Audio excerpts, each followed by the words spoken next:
Raise your right hand. You swear the testimony you're about to give in this matter will be the truth, the whole truth, and nothing but the truth? I do. Please have a seat and identify yourself on the record. Officer Daniel Hurley, Keene Police Department. How long have you been employed by the Keene Police Department? 3 years now. Are you familiar with the city ordinances relative to... Hang on a second, Mr. Do you have a copy of the complaint against you? No, I don't. Do you want a copy of it in front of you while you're going through this? No, thanks. Go ahead, sorry. Are you familiar with the city ordinances relative to open containers of alcohol on public property? This is a copy of the ordinance.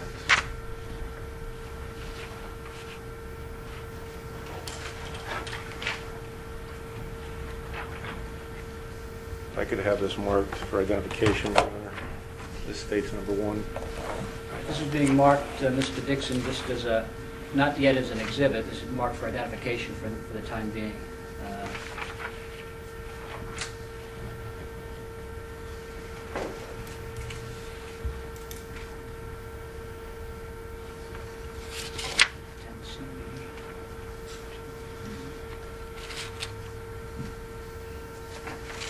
Thank you.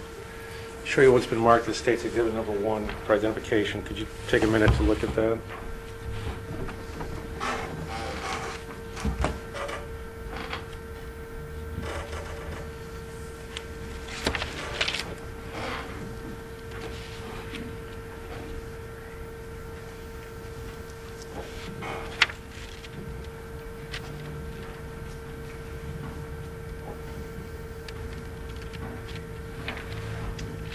Do you recognize that to be the city ordinance relative to the open containers of alcohol? Yes, I do. Your Honor, I have a certified copy. Okay. Yes. I have a certified copy of the city ordinances here. Okay. So given that in the officer's testimony, I move to strike the idea of this and enter it as a full Right. exhibit. It's being asked that the this document being marked for identification, that the identification be stricken and it be taken as a full exhibit. That is, it will be evidence of the existence of a city ordinance. Any objection to that? No. Officer Hurley, directing your attention to July 18th of this year, approximately 7:50 p.m. Were you on duty? Yes, I was. And where were you at approximately 7:50 p.m.? I was typing reports in the patrol room, and I was dispatched to the lobby Right. And what were you dispatched to the lobby for? for a group of people who had open containers. Okay. And could you describe what happened after you came to the lobby? Upon entering the lobby, I observed a male who I later identified as Mr. Dixon to have in his right hand a 12-ounce open can of Bud Light. How did you identify Mr. Dixon? After approaching him, because of the crowd, we went to the north hallway.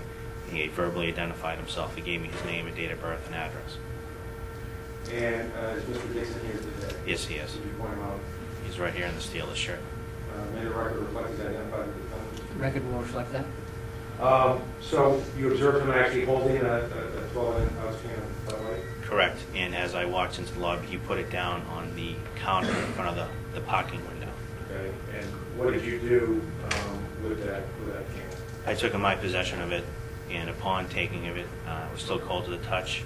It was about 3/4 full of a golden frothy liquid that would be consistent of beer. Okay. And did you smell it also? I did, and when I smelled it, I did detect a strong odor of an intoxicating beverage coming from the can. Okay. And what did you do with the can at that point? We took it back to the north hallway. I ordered him summons, and right after that, I placed it into evidence. If I could have this marked as states exhibit number 2. This is offered as another exhibit, as evidence of the alleged alcohol in your possession at that time. Any objection to that? No.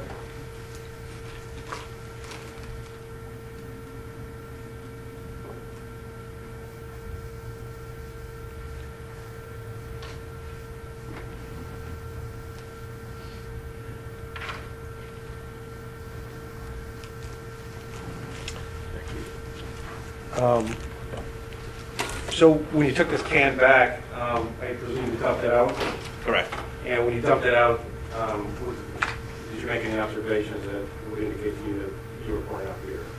Again, it was the golden frothy liquid that would be consistent of beer, had the strong odor of an intoxicating beverage from it. Okay. It was golden in color. And what did you do with the can at that point? Again, place it right into evidence. Okay. And I assure you it was been marked as State's Exhibit number 2. Would you take a look at that, please?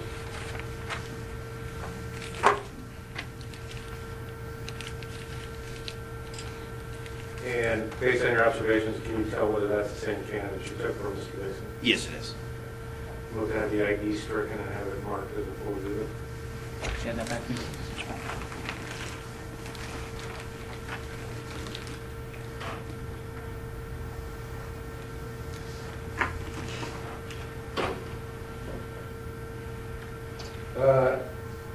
After you got the information from Mr. Dixon, did you give him a summons and release him? I did. I wrote him a Keene City Ordinance summons, gave him his copy, and released him back into the lobby. Thank you. I have no further questions. Okay, Mr. Dixon, as I indicated before, if you had any questions that you wanted to ask this witness, you can ask them now. You're not obligated to do that, but this is your only chance to do that.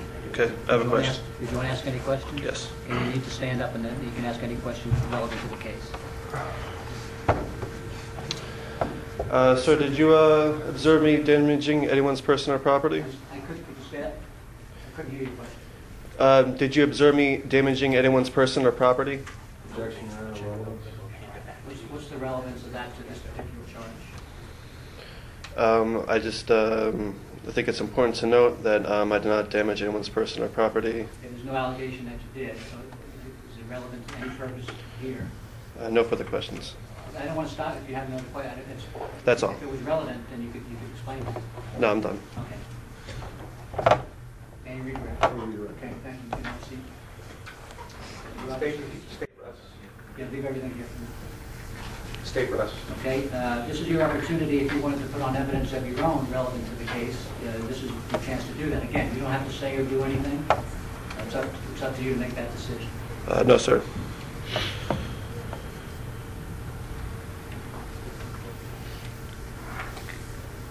Well, the state's burden is beyond a reasonable doubt. Under the circumstances, the court finds that the state did prove the case beyond a reasonable doubt, and enters a guilty finding. The fine totals $155. Will you be able to pay that today? No. Is it possible to do community service? Yes. Do you have a job? No, I don't. Pardon? No. Is there any reason you don't work? No. Community service is offered usually, not all the time, but usually for people who can't afford to pay the fine. You saying you can't afford to pay it? I cannot afford to pay it. Do you pay rent at your Church Street address? Yes, I do. Where's the rent money? I do odd jobs.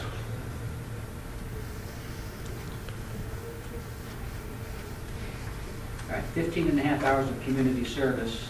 I want to, do you know where you'd be doing that now, that you can tell me?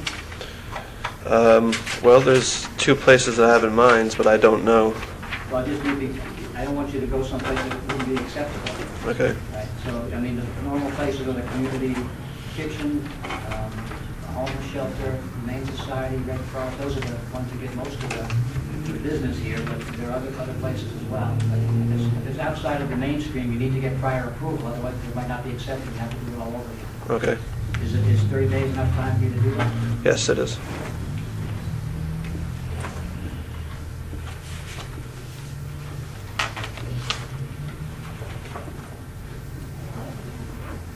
All right, 15 and a half hours of community service. You must appear on that date with the proof of community service. You can just appear at the window, and we'll confirm that it's okay, and then you'll be all set. Okay. Any questions? Nope. Okay. Just wait for you to be noticed to you about that date. You should wait for that outside so you don't forget to be here. Okay.